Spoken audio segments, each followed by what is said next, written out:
चर्चा को शुरू करते हैं। हमारे पास मैनेजमेंट लेक्चर के कुछ नोट्स हैं जो बिजनेस एथिक्स यानी व्यावसायिक नैतिकता और कॉर्पोरेट सोशल रिस्पॉन्सिबिलिटी CSR पर है। और इन्हें पढ़कर मेरे दिमाग में एक ही बड़ा सवाल घूम रहा है। क्या अच्छा बिजनेस होना और एक अच्छा इंसान होना एक ही बात है? क्या नैतिकता और मुनाफा साथ साथ चल सकते हैं या बिजनेस की दुनिया में हमेशा एक को दूसरे के लिए कुर्बान करना पड़ता है? ये सवाल इस पूरी चर्चा का केंद्र है। बिल्कुल बिल्कुल। इन नोट्स को अगर हम देखें तो ये हमें बताते हैं कि बिजनेस एथिक्स का मतलब सिर्फ कानून का पालन करना नहीं है। नहीं, ये इससे कहीं आगे की बात है। अच्छा। हाँ, ये उन नैतिक सिद्धांतों का एक सेट है जो बिजनेस के फैसलों को गाइड करते हैं। आसान भाषा में कहें तो ये इस बात को पक्का करने की कोशिश है कि कंपनियां मुनाफा तो कमाएं लेकिन समाज को नुकसान पहुंचाकर नहीं। सही क्या है ये कौन तय करता है? क्योंकि जो एक कंपनी के लिए सही है हो सकता है वो उसके कर्मचारियों या ग्राहकों के लिए सही ना हो। ये तो बहुत सब्जेक्टिव लगता है। बिल्कुल, और यहीं पर चीजें दिलचस्प हो जाती हैं। सही को परिभाषित करने के लिए ही इन नोट्स में 4 अलग-अलग नैतिक सिस्टम या सिद्धांतों का जिक्र है। ये हमें सोचने के लिए अलग-अलग फ्रेमवर्क देते हैं। पहला है टेलीलॉजिकल सिस्टम, जिसे हम परिणामवादी नजरिया भी कह सकते हैं। परिणामवादी मतलब यहाँ अंत मायने रखता है, साधन नहीं। The end justifies the means वाली बात। कुछ हद तक हाँ, कह सकते हैं। इसका सबसे मशहूर रूप है उपयोगितावाद यानी यूटिलिटेरियनिज्म। ये कहता है कि वो फैसला नैतिक रूप से सही है जिससे ज्यादा से ज्यादा लोगों का भला हो। बिल्कुल, the greatest good for the greatest number. मान लीजिए एक कार कंपनी को पता चलता है कि उसकी 1 लाख कारों में से शायद 10 में एक छोटा सा डिफेक्ट है और उसे ठीक करने में करोड़ों लगेंगे। उपयोगितावाद का नजरिया शायद ये कहे कि उन 10 कारों को रिकॉल करने के बजाय बाकी 99,990 ग्राहकों और शेयर होल्डर्स के हित को देखना ज्यादा सही है। लेकिन ये तो उन 10 लोगों के साथ सरासर नाइंसाफी है जिनकी कार में डिफेक्ट है। यहीं पर मुझे लगता है कि दूसरा सिस्टम, वो डिओंटोलॉजिकल, तस्वीर में आता होगा। आपने बिल्कुल सही नस पकड़ी है। डिओंटोलॉजिकल नजरिया परिणाम की परवाह नहीं करता। वो कहता है कि कुछ काम अपने आप में ही सही या गलत होते हैं। सच बोलना, वादा निभाना, किसी को नुकसान न पहुंचाना, ये कर्तव्य हैं, चाहे नतीजा कुछ भी हो। उसी कार कंपनी वाले उदाहरण में ये नजरिया कहेगा कि कंपनी का ये कर्तव्य है कि वो हर ग्राहक को एक सुरक्षित प्रोडक्ट दे। एक भी ग्राहक को जानबूझकर जोखिम में डालना नैतिक रूप से गलत है, भले ही उससे कंपनी को कितना भी बड़ा फायदा क्यों ना हो। तो ये दोनों तो एक दूसरे से बिल्कुल उल्टे हैं। एक समाज का भला देख रहा है, दूसरा व्यक्ति का कर्तव्य। कंपनियां हर रोज ऐसे ही मुश्किल फैसलों से जूझती होंगी। सोचिए एक फार्मा कंपनी के बारे में। उपयोगितावाद के हिसाब से एक ऐसी दवा लॉन्च करना जिसमें हल्के साइड इफेक्ट्स हों शायद ठीक है अगर वो हजारों जानें बचाती है। लेकिन डिओंटोलॉजिकल नजरिया कहेगा कि किसी को भी जानबूझकर नुकसान पहुंचाना अपने आप में गलत है। यही तो नैतिक दुविधा है। और इसी दुविधा को सुलझाने के लिए बाकी 2 सिद्धांत एक तरह का मध्य मार्ग सुझाते हैं। तीसरा है व्यक्तिगत स्वतंत्रता का सिद्धांत। व्यक्तिगत स्वतंत्रता? हाँ, ये कहता है कि हर व्यक्ति को कानून के दायरे में अपने लिए सूचित निर्णय लेने की आजादी होनी चाहिए। इसका मतलब है कि कंपनी को ग्राहकों से कुछ छिपाना नहीं चाहिए। अगर वो कार या दवा के जोखिम के बारे में सब कुछ सच बता दे तो फिर खरीदने का अंतिम फैसला ग्राहक का होगा। और चौथा हाइब्रिड थ्योरी। ये नाम से कोई मिक्सचर लग रहा है। हाँ, ये एक तरह का संतुलन बनाने की कोशिश है। यह कहता है कि असली न्याय परिणाम की समानता में नहीं है, बल्कि अवसर की समानता में है। मतलब सिस्टम को ये सुनिश्चित करना चाहिए कि हर किसी को आगे बढ़ने और अपने लिए फैसले लेने का बराबर मौका मिले। अच्छा। इसका मतलब यह है कि अगर 2 लोगों को एक ही मौका मिले और एक सफल हो जाए और दूसरा नहीं, तो सिस्टम ने अपना काम कर दिया है। ये थोड़ा कठोर लग सकता है, लेकिन ये व्यक्तिगत जिम्मेदारी पर जोर देता है। ये सिद्धांत सुनने में तो बहुत अच्छे लगते हैं, लेकिन मुझे शक है कि कोई CEO मीटिंग में बैठकर ये सोचता होगा कि आज मुझे डिओंटोलॉजिकल होना है। असल दुनिया में ये सब कैसे काम करता है? क्या कॉर्पोरेट सोशल रिस्पॉन्सिबिलिटी यानी CSR इसी का जवाब है? हाँ, आप कह सकते हैं कि CSR इन सिद्धांतों को एक्शन में लाने का एक तरीका है। CSR का मतलब है कि कंपनियां सिर्फ अपने कानूनी और आर्थिक जिम्मेदारियों से आगे बढ़कर समाज और पर्यावरण के लिए भी कुछ करें। ये सिर्फ चैरिटी या दान देना नहीं है, नहीं। ये बिजनेस करने के तरीके में ही जिम्मेदारी को शामिल करना है। नोट्स में डाबर, एसएल और मारुति सुजुकी का जिक्र है। क्या आप मारुति का उदाहरण थोड़ा और समझा सकते हैं, क्योंकि ये सिर्फ नाम लेने से ज्यादा गहरा लगता है। बिल्कुल।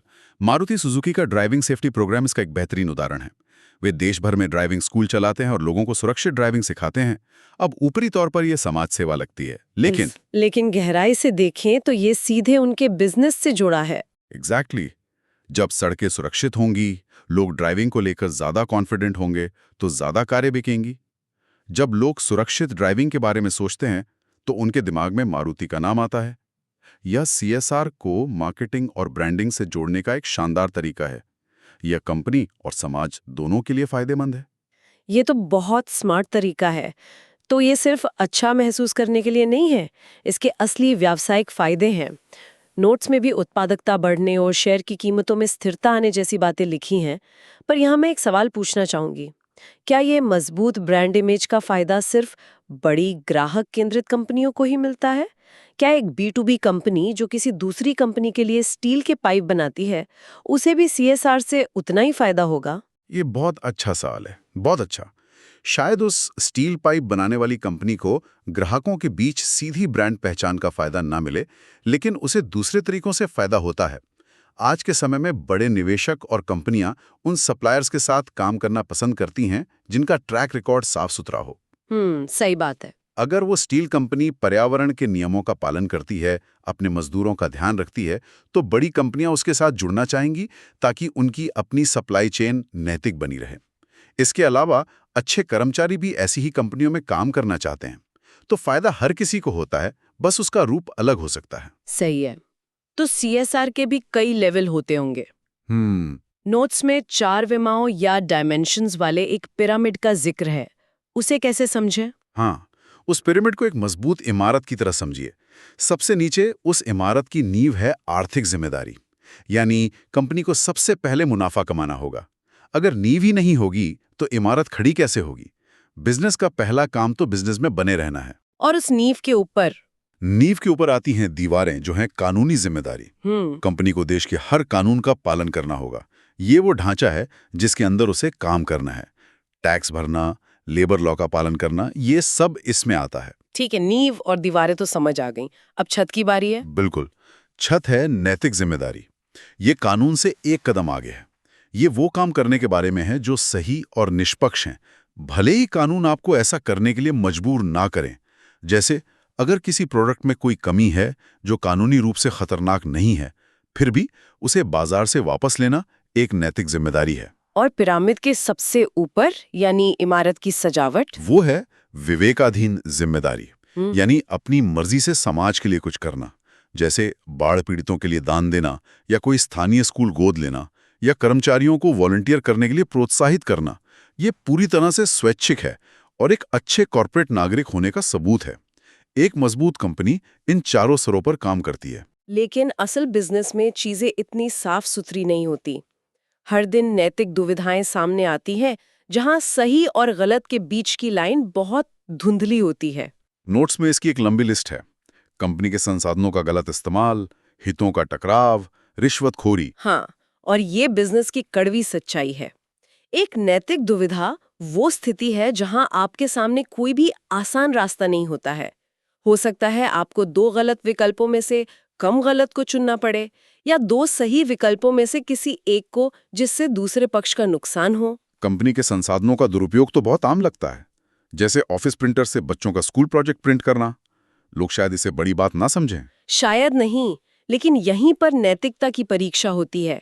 जब कोई मैनेजर ऑफिस के सामान का निजी इस्तेमाल करता है, तो वो एक तरह से यूटिलिटेरियन तर्क दे सकता है। इससे कंपनी को क्या ही फर्क पड़ेगा, पर मेरा बहुत फायदा होगा। बिल्कुल। जबकि डिओंटोलॉजिकल नजरिया कहेगा भी चोरी तो चोरी है, चाहे 1 रुपए की हो या 1 लाख की।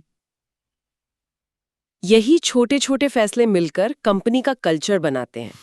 और हितों का टकराव या कॉन्फ्लिक्ट ऑफ इंटरेस्ट तो और भी ज्यादा गंभीर है।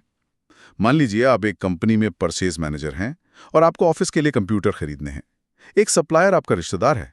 अगर आप उससे कंप्यूटर खरीदती हैं तो आप पर पक्षपात का आरोप लग सकता है, भले ही उसकी डील सबसे अच्छी क्यों ना हो। बिल्कुल। ऐसी स्थितियों में पारदर्शिता बहुत जरूरी है। आपको अपनी सीनियर को इस रिश्ते के बारे में बताना होगा और शायद खुद को उस फैसले से अलग करना होगा। इन्हीं सब दुविधाओं से निपटने के लिए एक मजबूत सिस्टम की जरूरत पड़ती है। और मुझे लगता है वही सिस्टम कॉर्पोरेट गवर्नेंस कहलाता है। ये सिर्फ एक भारी भरकम शब्द है या इसका कोई मतलब भी है? नहीं, इसका बहुत गहरा मतलब है। कॉर्पोरेट गवर्नेंस वो ढांचा या रूल्स ऑफ द गेम है जो ये सुनिश्चित करता है कि कंपनी सही तरीके से और अपने सभी हितधारकों यानी स्टेक होल्डर्स के हित में चलाई जा रही है। इसमें सिर्फ शेयर होल्डर नहीं बल्कि कर्मचारी, ग्राहक, सप्लायर और समाज भी शामिल हैं। ये पारदर्शिता और जवाबदेही की एक प्रणाली है। तो ये एक तरह से कंपनी के अंदर का संविधान है जो शक्ति के गलत इस्तेमाल को रोकता है। आपने इसे बहुत अच्छे से समझाया। ये शक्तियों का संतुलन है। Board of directors, management, auditors, ये सब इसी गवर्नेंस सिस्टम का हिस्सा हैं। और इसी से जुड़ा है वैल्यू बेस्ड मैनेजमेंट का विचार। ये कहता है कि कंपनी को सिर्फ मुनाफे के आंकड़ों पर नहीं बल्कि अपने मूल सिद्धांतों और मूल्यों पर चलना चाहिए। और नोट्स के मुताबिक इसके फायदे भी साफ हैं। ये हितधारकों के साथ संवाद को आसान बनाता है, पारदर्शिता बढ़ाता है और सबसे जरूरी, ये कंपनी को जोखिमों से बचाता है। जिस कंपनी का नैतिक आधार और गवर्नेंस मजबूत होता है वो संकटों का सामना बेहतर तरीके से कर पाती है। निवेशकों का उस पर भरोसा बना रहता है। जब कंपनी अपने मूल्यों को लेकर स्पष्ट होती है तो मुश्किल समय में फैसले लेना आसान हो जाता है। तो अगर हम अपनी पूरी बातचीत को समेटें तो ये साफ है कि बिजनेस एथिक्स सिर्फ नियमों के किताब नहीं है बल्कि यह एक मानसिकता है। ये बिजनेस को सिर्फ मुनाफे की मशीन की तरह देखने के बजाय समाज के एक जिम्मेदार हिस्से के रूप में देखने का नजरिया है। सही कहा। ये मुनाफे से आगे बढ़कर ये सोचने की बात है कि आपके फैसलों का असर आपके कर्मचारियों, ग्राहकों और समाज पर क्या पड़ रहा है। CSR और कॉर्पोरेट गवर्नेंस इसे अमल में लाने के प्रैक्टिकल तरीके हैं। ये करने के लिए अच्छी चीजें नहीं हैं बल्कि ये लॉन्ग टर्म बिजनेस स्ट्रैटेजी का एक अभिन्न अंग है। तो हम शुरुआती सवाल पे वापस आते हैं। क्या नैतिकता और मुनाफा साथ चल सकते हैं?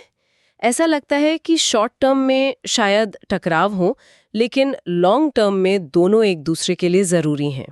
बिल्कुल। जो कंपनियां नैतिक रूप से काम करती हैं और सामाजिक जिम्मेदारियों को निभाती हैं, वे न केवल एक बेहतर ब्रांड बनाती हैं बल्कि एक स्थायी बिजनेस मॉडल भी बनाती हैं। आज के जागरूक ग्राहक और कर्मचारी ऐसी ही कंपनियों के साथ जुड़ना चाहते हैं। तो अंत में जो कंपनी के लिए अच्छा है और जो समाज के लिए अच्छा है वो एक ही बात हो जाती है। आज की इस बातचीत के बाद एक सवाल सोचने के लिए रह जाता है। जब एक कंपनी की नैतिक जिम्मेदारी और उसकी मुनाफे की जरूरत के बीच सीधा टकराव हो तो एक लीडर को प्राथमिकता कैसे तय करनी चाहिए?